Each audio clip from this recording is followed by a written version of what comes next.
এ দুনিয়ার যুবক বন্ধুরা, দিলের কান্ডা লাগাও, শোনো।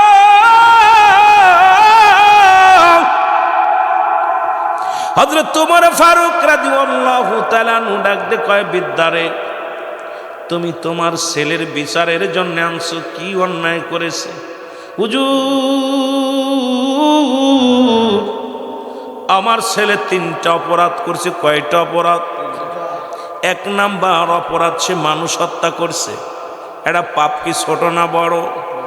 এর প্রতিনিয়ত ফেসবুকের মধ্যে দেখি কেমনে মানুষ হইয়া মানুষকে হত্যা করে, কেমনে মানুষ হয়ে এক মানুষের গায়ে কামড় একটা কেমনে আঘাত করে, কেমনে গুলি চালায়। গত 2 দিন পরে একটা নিউজ দেখি, পাবনা সাতিয়ার মধ্যে মুসলমান ব্যাংক থেকে টাকা উত্তোলন করে ভাই ফিরতেছিলেন, জীবিত মানুষের 2টি হাত কেটে নিলেন, 2টি পা কেটে নিলেন।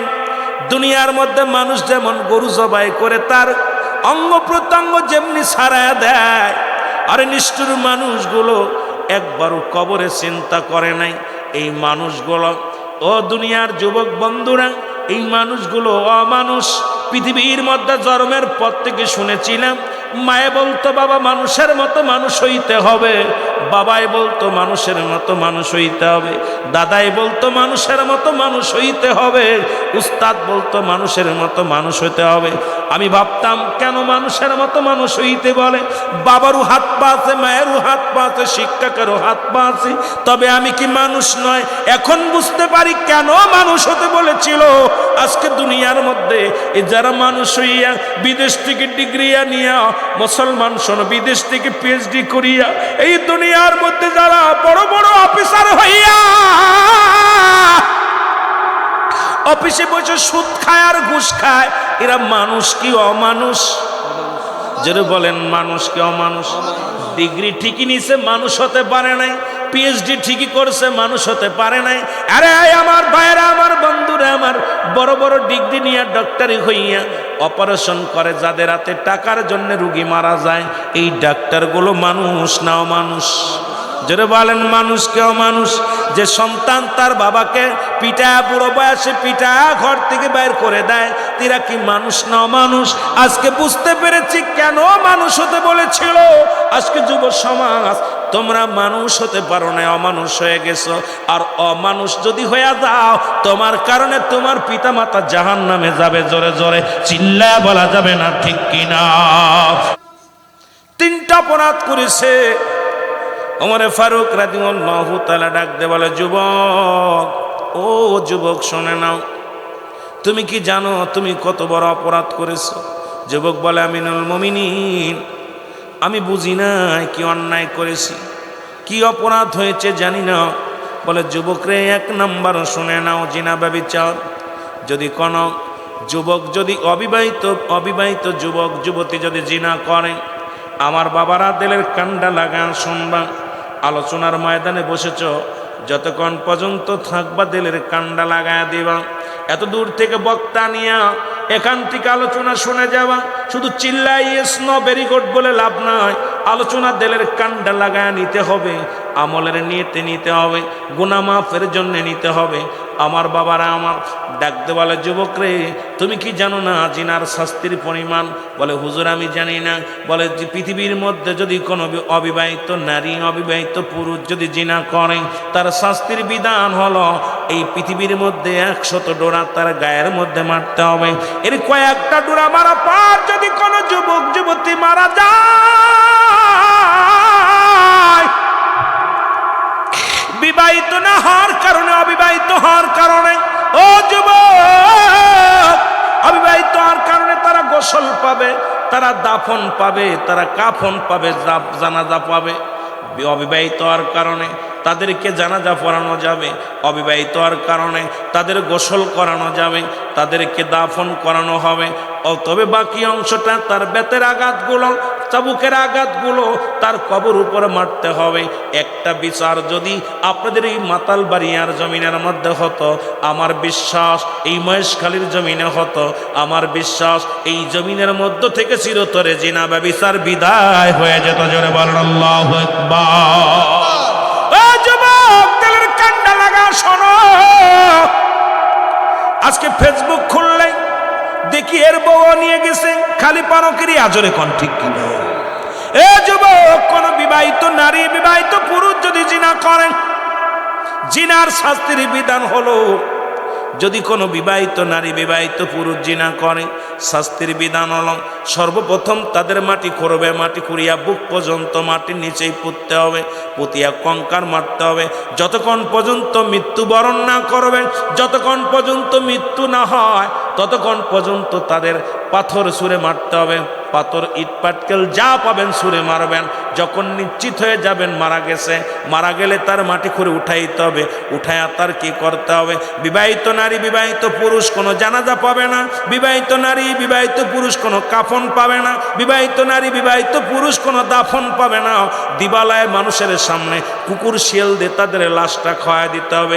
আজকে যদি এই মাতাব্বাড়িয়ার জমিনের মধ্যে যদি একটা লাশ একটা নারী পুরুষকে এইরকম বিচার করা হতো, আল্লাহর কসম করে বলি, আল্লাহর কসম করে বলি, এই জমিনের মধ্যে চট্টগ্রামের মধ্যে ও মুসলমান মহেশখালীর মধ্যে জিনা ব্যভিচার চিরতরে বন্ধ হয়ে যেত। জোরে বলেন ঠিক কিনা? খলিফা হযরত ওমর ফারুক রাদিয়াল্লাহু তাআলা আনহু ডাক দিয়ে বলে, যুবক, এই অপরাধের জন্য তোমার মৃত্যুদণ্ড। বলে, হুজুর মেনে নিলাম, আপনি যে রায় দিবেন আমি জানি আপনি ন্যায় পরায়ণ বাদশাহ, আপনার কাছে আমি অন্যায় বিচার পাব না, আপনার কাছে আমি ন্যায় বিচার পাবো, মাথা পেতে মেনে নিলাম।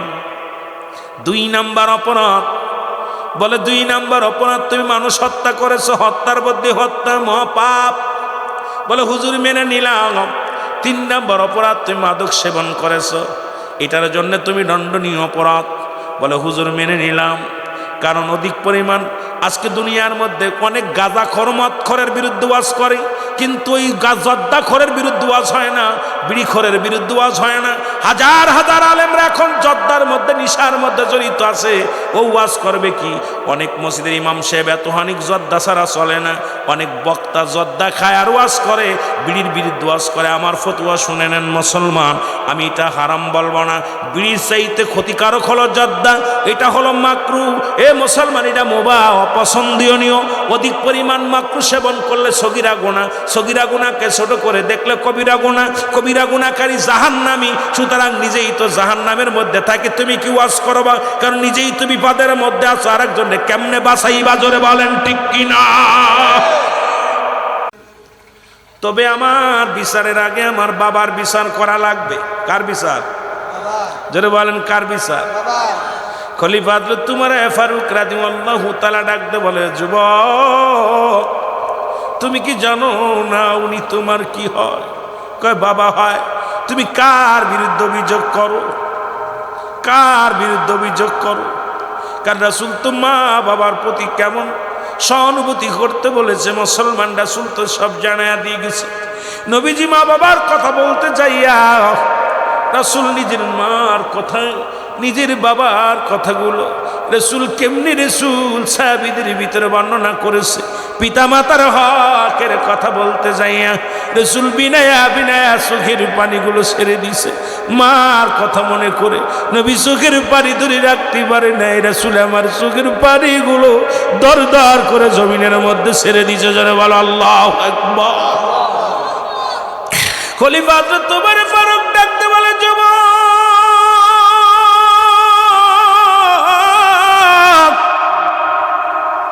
তুমি কার বিরুদ্ধে অভিযোগ দাও?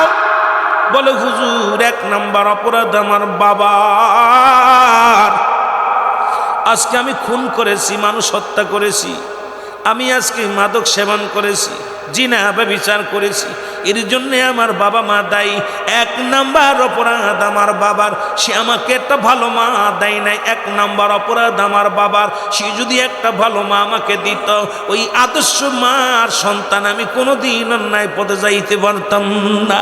হুজুর, যে মার গর্ভে আমি দুনিয়ার মধ্যে আগমন করেছি, এই মা দুঃখিনী হলো, জিনাকারিনী। এই মা বেগানা পুরুষের সঙ্গে চলাফেরা করে, এই মা ব্যভিচার করে বেড়ায়। হুজুর, এই কারণে 1 নাম্বার অপরাধ আমার আব্বার, সে আমাকে একটা ভালো মা দেয় নাই। আজকে যারা যুবক আছো, বিবাহের আগে সর্বপ্রথম ও মুসলমান শুনে নাও, বিবাহের আগে বাবা মার কাছে দাবি করবা তিনটা গুণের গুণ যে মেয়ের ভিতরে আছে সেই মেয়েটা বিয়ে করবা। নাম্বার 1 নাম্বার গুণ, সেই মেয়েটা যেন সতীত্ব আমানতদারি হয়। 2 নাম্বার যেন আমলদারি হয়। 3 নাম্বার যেন সে পর্দাশীলতা হয়। এই 3টা গুণের গুণান্বিত যদি কোনো কন্যা কোনো মেয়ে যদি তোর কপালে জুটে যায়, এই দুনিয়ার মধ্যে তোর কপালে বড় শান্তি আসবে। জোরে জোরে চিল্লায় বলো মারহাবা। 3টা গুণ।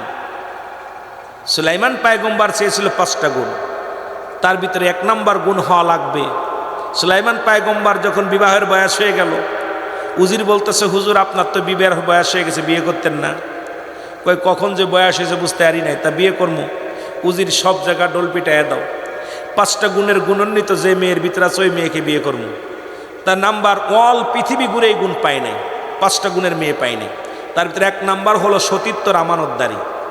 সতীত্বর আমানতদারি, কোনো পুরুষের সে সতীত্ব, সে কোনো একমাত্র স্বামী স্ত্রী ব্যতীত পৃথিবীর মধ্যে অন্য কোনো পুরুষ তার লজ্জা স্থান দেখেন নাই, লজ্জা স্থান স্পষ্ট করতে পারেন নাই। রাসূল বলছে 2টা জিনিস যে ব্যক্তি হেফাজত করতে পারবে আমি নবী তার হাত ধরে জান্নাতে নিব। তার ভিতরে 1 নম্বর হলো 2 গালের মধ্যবস্তু জিহ্বা। এটা যে ব্যক্তি কন্ট্রোল করতে পারবে, যে যুবক যুবতী কন্ট্রোল করতে পারবে, নবীজি বলছে আল্লাহের কসম আমি নবী তার হাত ধরে জান্নাতে নিব। সুবহানাল্লাহ। আর একটু জোরে কইতেন নি? এই মুখ দিয়ে বিড়ি খাওয়া যাবে না, এই মুখ দিয়ে মদ খাওয়া যাবে না, এই মুখ দিয়ে তারি খাওয়া যাবে না, এই মুখ দিয়ে আবা খাওয়া যাবে না, এই মুখ দিয়ে কাউকে গালি দেওয়া যাবে না, এই মুখ দিয়ে কাউকে কষ্ট দেওয়া যাবে না। রাসূল বলছে মুখটার হেফাজত যে ব্যক্তি করতে পারবে, জিহ্বার কন্ট্রোল যে ব্যক্তি করতে পারবে আমি নবী তার হাত ধরে জান্নাতে নিব। জোরে বলেন না সুবহানাল্লাহ। 2 নাম্বার 2 পায়ের মধ্যবস্তু, যেটা লজ্জাস্থান, পুরুষ লিঙ্গ এবং স্ত্রী লিঙ্গ, এই 2টাকে যে ব্যক্তি হেফাজত করতে পারবে, রাসূলুল্লাহ বলছে একমাত্র স্বামী ব্যতীত স্ত্রী অন্য কোনো পুরুষের কাছে যাবে না, পুরুষ ওই অন্য স্ত্রী ব্যতীত অন্য কোনো মহিলার কাছে যাবে না। আল্লাহর কসম ওয়াদা করেছে নবীজি, আল্লাহর কসম ওয়াদা করেছে নবীজি, একমাত্র স্বামী স্ত্রী ব্যতীত এই লজ্জাস্থান কেউ দেখবে না।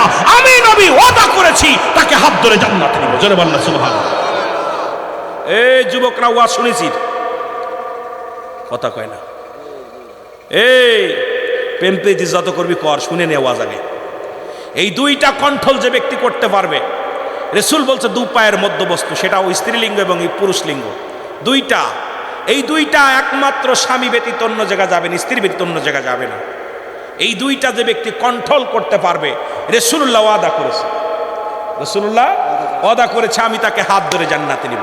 নবীর সাথে জান্নাতে যেতে চান কি চান না? এই কে কে যেতে চান?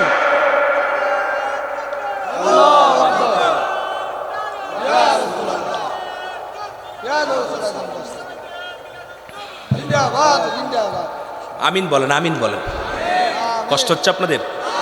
যারা অন্যায়গুলো করেছেন তওবা করবেন, তওবা করবেন বয়া বয়া, আল্লাহর দরবারে কাঁদবেন। রাসূলের দরবারে মুসলমান শুনে ওয়াজ কিন্তু কই রাখলাম মনে রাখবেন, যেহেতু মাইকের কন্ডিশন আমি পারছি না মাইকের লগে, এই জন্য গল্প আকারে ওয়াজ করতে হইব।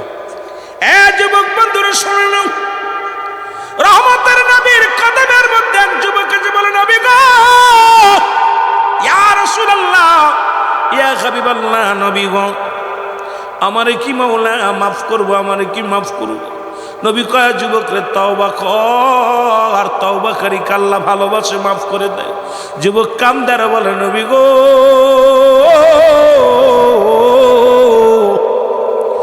আমার মন বলে রব্বে কারীম আমারে মাফ করবো না। আল্লাহ নবী কয় যুবক রে এমন কি অন্যায় করেছিস, এমন কি অপরাধ করেছিস রে যুবক? যুবক বলে নবী গো আমি এত বড় পাপ করেছি যে পাপ আমার আল্লাহ মাফ করবে না। আল্লাহ নবী ডাকতে বলে যুবক, যুবক রে তওবা কর, তওবাকারী আল্লাহ ভালোবাসে। ও আমার যুবক বাবারা ফিরে আয়, তোদের পায়ে ধরে বলে আজকের মাহফিলে বসে বসে বারবার ডাকি ফিরে আয়।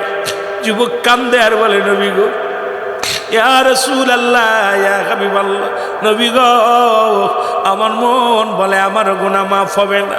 আমার নবী কয় তওবা কর, নবী বলে তওবা কর। যুবক বলে হুজুর আমি যতই তওবা করি আমার গুনাহ আল্লাহ মাফ করবেন না। আল্লাহ নবী কয় যুবক রে কি এত বড় অপরাধ করেছিস বল? নবী গো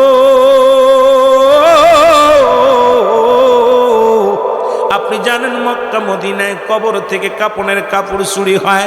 নবী গো ও ইয়া রাসূলুল্লাহ ইয়া হাবিবাল্লাহ, এই মক্কা মদিনার জমিনে যত মানুষ কাফন দেয়া হয় দাফন দেয়া হয়, দাফনের পর গা থেকে কাপনের কাপড় চুরি করে নেওয়া হয়। নবী গো আমার নবী কয় সবচেয়ে বড় দুঃখ পেলাম রে, মানুষের বিদায়ের সময় 3 টুকরা কাপড় নিয়ে যায়, এই মানুষগুলো কেমনে মানুষের গায়ের কাপড়গুলো খুলে নেয়।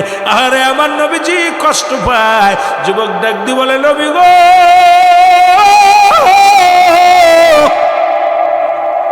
এই মক্কা মদিনার যত কবরের কাপড়ের কাপড় চুরি হতো নবী গো, সেই কাপড়ের কাপড়গুলো আমি যুবক চুরি করতাম। আমার নবী কয় যুবক রে তুই কি শোনাইলি, জীবনে কি আর কোনো কাজ পাস নাই? ওই অসহায় মানুষ মৃত্যুর পরে সব যার শেষ হয়ে যায়, 3 টুকরা কাপড় নিয়ে কবরে যায়। ও যুবক তোর কি মায়া লাগে নাই, তোর কি দয়া হয় নাই? এই মানুষের 3 টুকরা মানুষ সিনায়ের কাপড় ছিনিয়ে দিস। যুবক বলে নবী গো মায়ার নবী ইয়া রাসূলুল্লাহ ইয়া হাবিবাল্লাহ, আমি মস্ত বড় ভুল করে ফেলেছি নবী গো। আমার নবী ডাকতে বলে যুবক রে তওবা কর, রব্বি কারীম তোরে মাফ করে দিবে। যুবক বলে হুজুর আমার মন বলে আমার গুনাহ মাফ হবে না। নবী কয় কি গুনাহ করছিস বল রে? যুবক বল কয় হুজুর অনেক দিন যাবত মক্কা মদিনায় কোনো মানুষ মরে না, আমিও কাপনের কাপড় চুরি করতে পারি না। হঠাৎ শুনি এক রূপসী কন্যা মারা গেছে। নবী গো আস্তে আস্তে ওখানে যায়, ওই জানাজায় আমি শরীক হই, বড় লোকের দুলালি মারা যায়। নবী আমি ওই জানাজায় শরীক হই গো। যখন জানাজার নামাজ পড়ে সব মানুষ কাফন দাফন করিয়া যখন দাফন করিয়া বাড়ি চলে যায়, আমি অপেক্ষাছি কখন রাত নামবে কাফনের কাপড় চুরি করব। যখন রাত্র নেমে গেল সবাই যার যার ঘরে ঘুমায় গেল। ইয়া রাসূলুল্লাহ ইয়া হাবিবাল্লাহ, আমি আস্তে আস্তে গোরস্থানে গেলাম। গোরস্থানে যা গোরস্থানে ওই কবরের মাটিগুলো সরাইলাম, সরাইয়া ভিতরে নামলাম। নামিয়া কাফনের কাপড়গুলো গা থেকে খুলে নিলাম। নবী গো যখন নিয়ে উঠতেছিলাম কে যেন আমার ভিতর থেকে ডাকতে বলে যুবক সারা জীবন কাফনের কাপড় চুরি করলি, একবার তাকায় দেখ আজকে যে কবরে ঢুকেছি পৃথিবীর সর্বশ্রেষ্ঠ সুন্দরীর কবরে ঢুকছিস। যুবক আজ অন্যায় কর, কেউ তোরে দেখবে না, কেউ তো জানবে না। সঙ্গে সঙ্গে হুজুর আমার ভিতর থেকে কেন যেন কেমন অনুভূতি হলো, সঙ্গে সঙ্গে ওই মেয়ের উপরে আমি ঝাঁপিয়ে পড়লাম, ওই মেয়ের সঙ্গে কবরে জিনা করলাম। জোরে জোরে চিল্লায় বলা যাবে না নাউজুবিল্লাহ।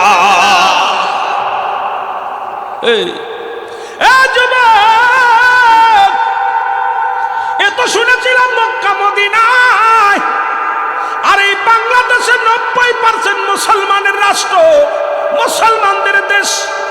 সুন্নি ভাইরা শোন, যেখানে চট্টগ্রাম মেডিকেল কলেজ হাসপাতালে মরা মানুষের সঙ্গে জিনা হয়। আরে মিথ্যা বললে এখন ধরবি আমারে, কারণ মিথ্যা বলতে আসি নাই, মিথ্যা বানোয়াট গল্প করে তোদের কাছে যেতে চাই নাই। ঢাকা মেডিকেল কলেজ হাসপাতালে মুসলমান মর্গে জিনা হয়েছে, দেখা যায় মেয়েটা মারা গেছে বিষ খায়া, আলামত হলো জিনার। মারা গেছে মুসলমান গলায় দড়ি নিয়ে, আলামত হলো জিনার। ডক্টরেরা বড় চিন্তায় পড়ে গেলেন, নার্সেরা বড় চিন্তায় পড়ে গেলেন। এবার সিসি ক্যামেরা লাগানো হলো, ডমকে ধরা হলো। এরে মুসলমান আমাদের চট্টগ্রাম মেডিকেল কলেজ হাসপাতালের ডমকে যখন ধরা হলো, শিকার গেল একজন নয় দুজন নয়, কোনো অবিবাহিত নারী অল্প বয়সী নারী যখন মারা যায় আমি কাটার আগে তার সঙ্গে আগে জিনা করে নিই। আইরে মুসলমান কোন দেশে বাস করিস রে? আজকে মুসলমান হয়ে শুধু মাজার ভাঙ্গিস আর সট্টগোল বাতাস রে মুসলমান। যেখানে মর্গের মধ্যে জিনা হয়, ঢাকা মেডিকেল কলেজ হাসপাতালের মর্গের মধ্যে মুসলমান শোনো, যখন ডমকে রিমান্ডে নেওয়া হলো, ডম বললো আমি একজন নয় দুজন নয় শত শত নারী ভোগ করেছি জীবনে। মরা মানুষের সঙ্গে জিনা হয় যেখানে বাংলাদেশে, এটা ইউরোপিয়ান কান্ট্রিতে হলে মেনে নিতাম, ও মুসলমান বিশ্বের অন্য রাষ্ট্রে হলে মেনে নিতাম। যেখানে 90-92 99% মুসলমান বাংলাদেশে। এখানে জিনা হয়, কোনো মৌলবীর মাথা ব্যথা নাই, কোনো পীর সাহেবের মাথা ব্যথা নাই, কোনো মাওলানার মাথা ব্যথা নাই। তার মানে এরা সব সুবিধাবাদী। জিন্দাবাদ জোরে বলেন ঠিক কিনা? এই ওয়াজ নসিহত হিসাব করে করবি আর শুনবি, হিসাব করে শুনবি আর হিসাব করে বলবি। চট্টগ্রাম সুন্নিয়াতের জন্য 1 নম্বর মাকরাস। সেখানে মার্কাজি না হয়, রাজপথ এমন ভাবে আজকে যারা দখল করে আছো, সুন্নিয়াদের রক্তক্ষরণ হয়, আমাদের চোখ আর ধোলা দিতে পারবা না।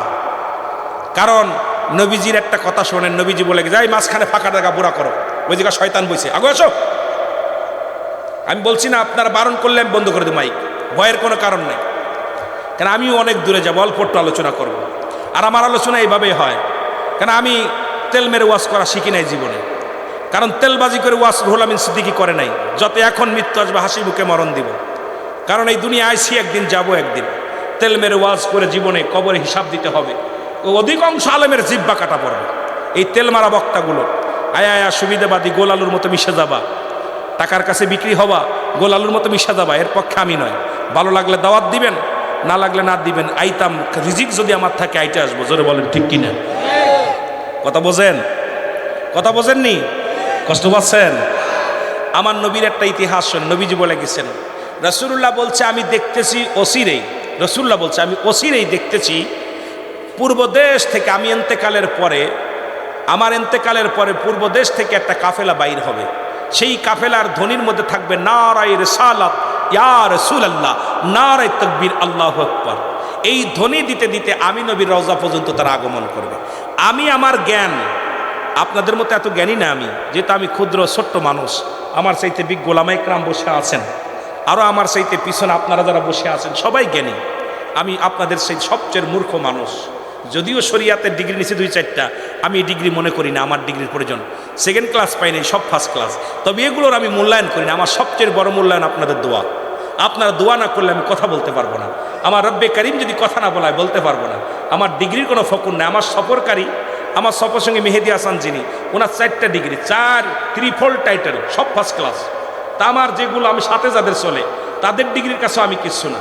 তা আমি মাঝে মাঝেই বলি যাদের সঙ্গে, আমি ওদেরকে বলি যে বাজান, তোদেরকে আল্লাহ জ্ঞান অর্জন করছে, সর্বোচ্চপরি জ্ঞান হলো খোদাই জ্ঞান, সিনাই সিনাই যে জ্ঞান। এই জ্ঞান যদি না থাকে পৃথিবীর মধ্যে তোর মতো মূর্খ বান্দর আর কেউ নাই। জোরে বলেন ঠিক কিনা? কথা বোঝেননি? তা আমার যে কথা বলতেছিলাম, আমার ক্ষুদ্র ক্ষুদ্র জ্ঞান দ্বারা বুঝতে পেরেছি মক্কা মদিনার পর্বে পূর্ব দেশ বলতে বাংলাদেশকে বোঝাইছে। আর বাংলাদেশের পরে আর কোনো মুসলিম কান্ট্রি নাই। বাংলাদেশের পরে আর কোনো মুসলিম কান্ট্রি নাই। আর এই পূর্ব দেশের মানুষ হলো চট্টগ্রামের মানুষ, এই খাগড়াছড়ির মানুষ। এই দেশের মানুষ যেমন নবী প্রেমিক, অল বাংলাদেশে অন্য জেলায় অন্য বিভাগে এত প্রেমিক নাই। ঠিক কিনা? যারা বলেন ঠিক কিনা? আমার মন বলে সেই নারায়ে রিসালাতের কাফেলা, নারায়ে তাকবীরের কাফেলা এই চট্টগ্রাম থেকে উত্তোলন হবে।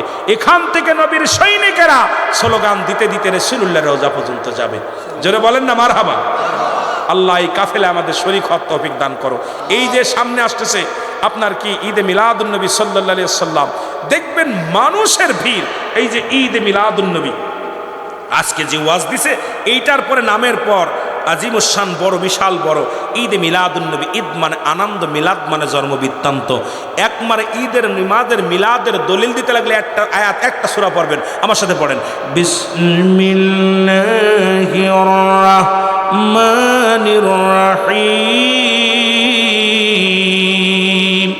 কুল হুয়াল্লাহু আহাদ, আল্লাহুস সামাদ, লাম ইয়ালিদ ওয়া লাম ইউলাদ ওয়া লাম ইয়াকুন লাহু কুফুয়ান আহাদ।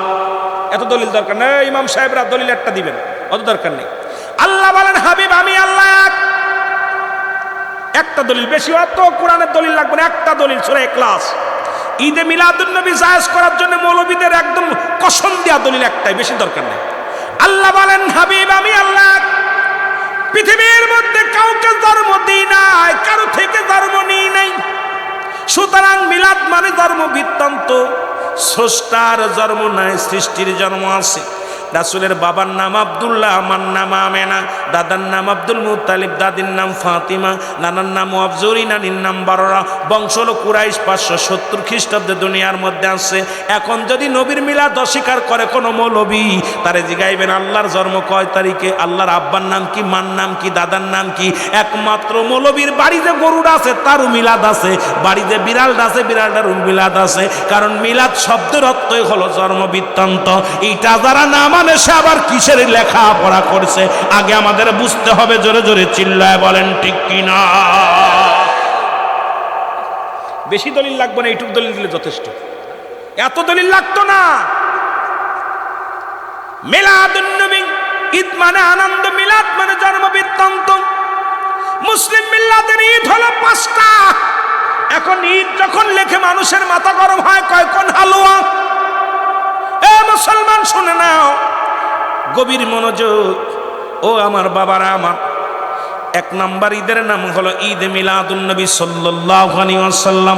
2 নম্বর ঈদের নাম হলো ঈদুল ফিতর। 3 নম্বর ঈদের নাম হলো ঈদুল আজহা। 4 নম্বর ঈদের নাম হলো ইয়ামুল জুম্মা। 5 নম্বর ঈদের নাম হলো আরাফাতের ময়দান। ওদেরকে বুঝাইবেন, ও মৌলভী সাহেব, তুমি যে প্রতিদিন কও ইয়ামুল জুম্মা ঈদের দিন, কোন ঈদ আমার একটু বলে দাও। কারণ ওদিন বুঝি দাওয়াত পাও, 50 টাকা 60 টাকা পায়া দোয়া করতে পারো, এই জন্য এদিন বানাইছো ঈদ। আর নবী দুনিয়ার মধ্যে যদি না আসতো, আসমান জমিন কিছুই তো না, সারে জাহান পয়দা হতো না। সেই নবীর মিলাদে, সেই নবীর আগমনে যারা বেজার হয়, মনে করবেন ওদের মধ্যে ভেজাল আছে। এই জন্য কাল্লাহ মিনান নাস, মানুষের মধ্যে মায়াগুলো তারা বলবে আমান্নাতের ঈমান আনছে বিল্লাহি, আল্লাহর প্রতি, ওয়াবিল ইয়াউমিল আখির, আখিরাতের প্রতি বিশ্বাস স্থাপন করছে। ওমা হুম বিমুমিনিন।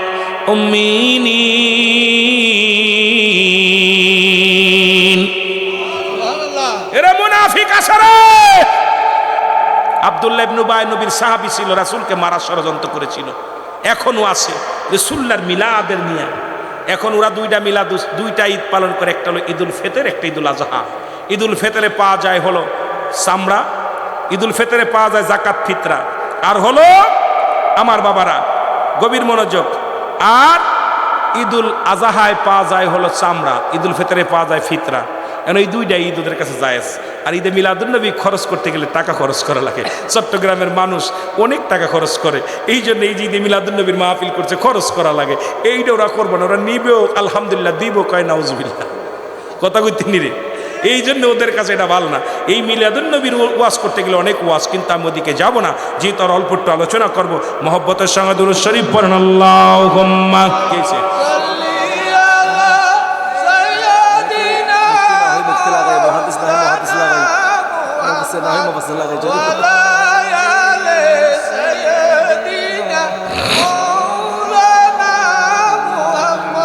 ওয়ালা আলি সাইয়্যিদিনা।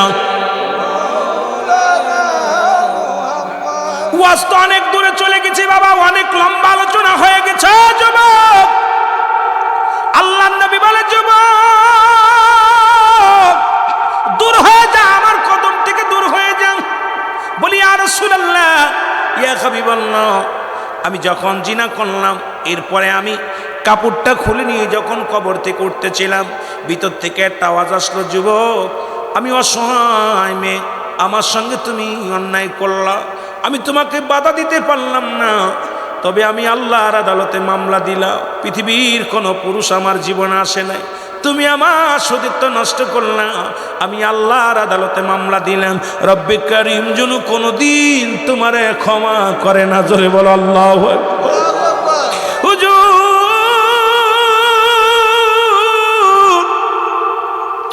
এরপরে আমি কবর থেকে উঠে বাড়ি আসলাম, সারা রাত আমি ঘুমাইতে পারি না। এরপরে একটা রাত আমি ঘুমাইতে পারি না, শুধু আওয়াজটা আসে, যুবক আমার সাথে তুমি অন্যায় করলে, আল্লাহর আদালতে আমি মামলা দিলাম, আল্লাহ যেন কোনোদিন তোরে ক্ষমা করে না, তোর কবরে আসা লাগবে। ইয়া রাসূলুল্লাহ, কবর নবী কয় দূর হয়ে যা, এত বড় পাপিষ্ঠ গুনাহগার আমার কদম থেকে দূর হয়ে যায়। যুবক বলে, নবী গো আপনার কদম থেকে যদি দূর হয়ে যায় কোথায় যাব নবী গো? কোথাও যাওয়ার জায়গা নাই নবী গো।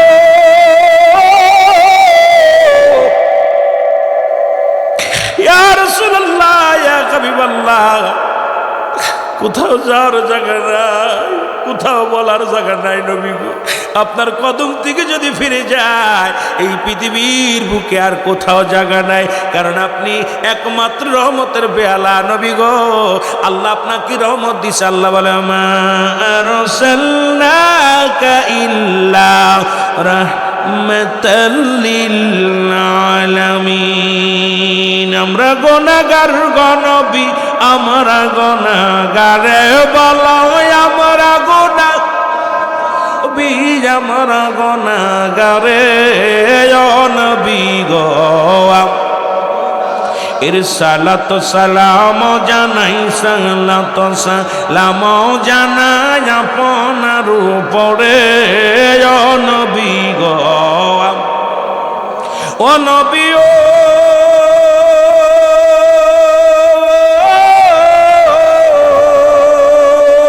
এই মাতাল বাড়ির আসে কেন আপনার প্রেমেতে দেওয়ানা, লইয়া যান গো মদিনাতে, লইয়া যান গো মদিনাতে, দেরি যে সহেনা নবী গো। আমরা গুনাহগারে বলো আমরা গুনাহগার গো নবী,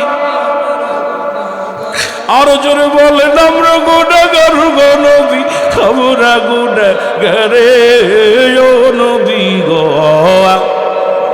ওরে সালাত সালাম জানাই, সালাত সালাম জানাই আপনার উপরে বলো, সালাত সালাম জানাই আপনার উপরে ও নবী গো। ও নবী ও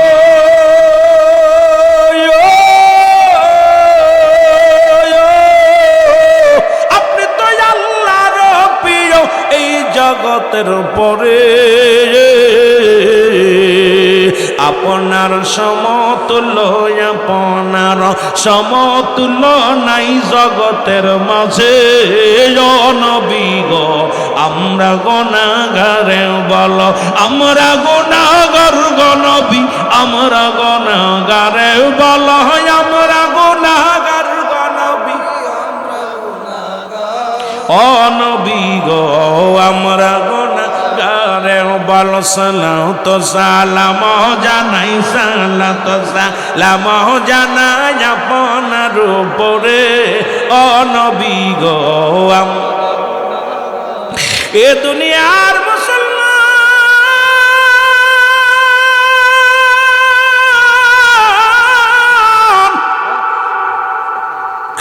যুবক বলে নবী গো, আপনার কদমের মধ্যে যদি জায়গা না হয় রে, কোথায় যায়, কোথায় যে ক্ষমা পায়। নবী কয় যুবকরা দূর হয়ে যায়। যুবক কাঁদতে কাঁদতে চলে গেল। একদিন নয়, দুদিন নয়, 40টা দিন একটু পানি খায় না, বনের বনের পাতা লতা খায়, কান্দে রব্বি কারীম আমার মাফ করে দাও রে রব্বি কারীম, আমি গুনাহগার, আমি পাপী রে আল্লাহ, দুনিয়ার মধ্যে যত শাস্তি দিবা দাও রে আমার রব, ওই কবরে আমার তুমি শাস্তি দিও রে। যুবক কাঁদতে কাঁদতে চোখের পানি পড়তে পড়তে গা হয়ে গেল কঙ্কাল। যুবক জমিনের মধ্যে পড়ে কান্দে রে মুসলমান।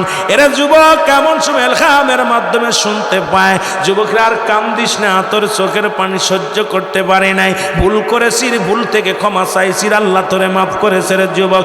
যা রাহমাতুল আলামিনের কাছে, আল্লাহর নবীর কাছে চলে আসলেন। নবীজি ডাক দে কয় যুবক রে তুমি আবার আইছো।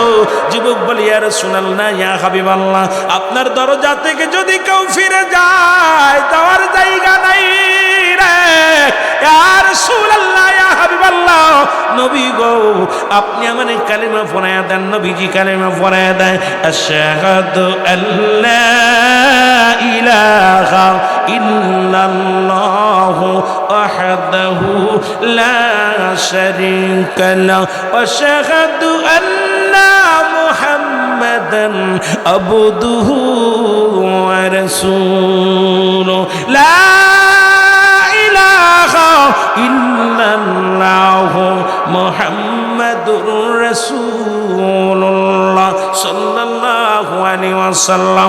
জোরে জোরে চিল্লায়া বলা যাবে না আল্লাহুম্মা সাল্লি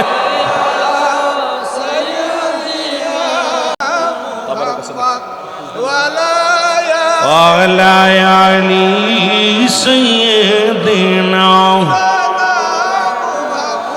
আমার দয়াল নবী বিহানে আপন বলতে কেহ নাই জগতে, আমার আপন বলতে কেহ নাই জগতে। যারা নবীরে ভালোবাসেন বলেন দয়াল নবী বিহানে আমার মায়ার নবী। আপন বলতে কেহ নাই ও নবী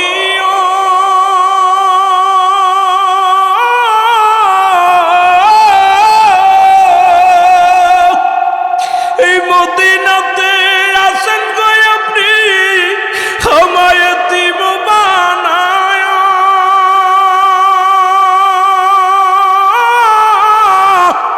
এই আশেকে কান্দে গো নবীজি এই মহেশপুরে বসিয়া। আমার দয়াল নবী বিহনে আমার মায়ার নবী। আপন বলতে কেহ নাই জগতে। সবাই চোখের পানি ছেড়ে কান্দেন আর বলেন আমার দয়াল নবী বিহনে আমার মায়ার নবী। আপন বলতে কেহ নাই জগতে, আমার আপন বলতে। আমি ভেবে দেখি সবই মিছে, আমি ভেবে দেখি সবই মিছে, মিছে মায়ার সংসারে, হায় হায় মিছে মায়ার সংসারে। আপন বলতে আরো যদি বলেন আমার আপন বলতে কেহ নাই জগতে, আমার আপন বলতে ও নবী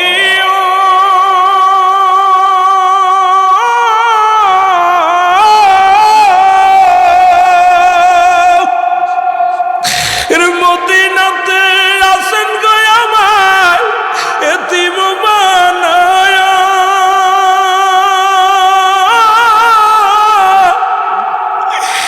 একবার দেখা দেন গো নবী কান্দে আসে কে বসিয়া। একবার দেখা দেন গো নবী কান্দে আসে কে বসিয়া। আমার দয়াল নবী বিহনে আমার মায়ার নবী। আপন বলতে কেহ নাই জগতে, আমার আপন বলতে। আরে ভেবে দেখি আমি সবই মিছে, ভেবে দেখি আমি সবই মিছে, মিছে মায়ার সংসারে। আপন বলতে কেহ নাই জগতে, বলেন আপন বলতে কেহ নাই জগতে। এ ভাইয়ের আমার রাসূল বলছেন আমার নবীর হায়াতে খায়রুন লাকুম, নবী আমার হায়াতের জিন্দেগিটা আমার উম্মতের জন্য কল্যাণ স্বরূপ। এই উম্মতিরা শোনো, নবীজি দুনিয়ার মধ্যে আমরা পাইলাম, আমরা বড় ভাগ্যবান। রাসূল বলে উম্মতিরা রে, আমি নবী দুনিয়ার মধ্যে আগমন করলাম আমার উম্মতের মঙ্গলের জন্য, কল্যাণের জন্য। এই নবীকে পায়া যদি গুনাহ মাফ না করাইতে পারি, এই নবীরে পায়া যদি জাহান্নামে যাইয়ের চাইতে কপাল মন্দ আর নাই। এমন নবীর উম্মত হইয়া আমরা শুকরিয়া আদায় করার দরকার বারবার আল্লাহর দরবারে। এ মুসলমান নবী উম্মতিরা রে, আমাকে আল্লাহ দুনিয়ার মধ্যে পাঠাইলো, আমি উম্মতের সঙ্গে কথাবার্তা বললাম, উম্মতের সঙ্গে চলা চলাফেরা করলাম, উম্মতের সঙ্গে কথাবার্তা বলতে পেরেছি, এই জন্য আমার উম্মতের জীবন বড় ধন্য। আবার নবীজি বলে আমি ওফাত হইলাম, আমি ইন্তেকাল করলাম, দুনিয়া থেকে বিদায় নিলাম। নবী কফাতি খয়রুল লাকুম, নবী উম্মতিরা রে আমি নবী দুনিয়া থেকে বিদায় নিলাম আমার উম্মতের মঙ্গলের জন্য। উম্মতিরা যখন কোনো ভালো কর্ম করে আমি নবীর সঙ্গে সঙ্গে প্রশংসা করি আল্লাহর দরবারে। যখন কোনো উম্মতিরা গুনাহের কাজ করে আমি নবীর সঙ্গে সঙ্গে আল্লাহর দরবারে ইস্তেগফার করি আমার উম্মতের হইয়া। এই অন্যায় করে ছেলে মাপসাই বাবাই, অন্যায় করে গ্রামের ছেলে মাপসাই চেয়ারম্যান মেম্বার যাইয়া এমন নবীর উম্মত হইলাম, ভুল করি আমি ক্ষমা চাই আমার নবী, সেই নবীর পক্ষে থাকার দরকার আছে কিনা?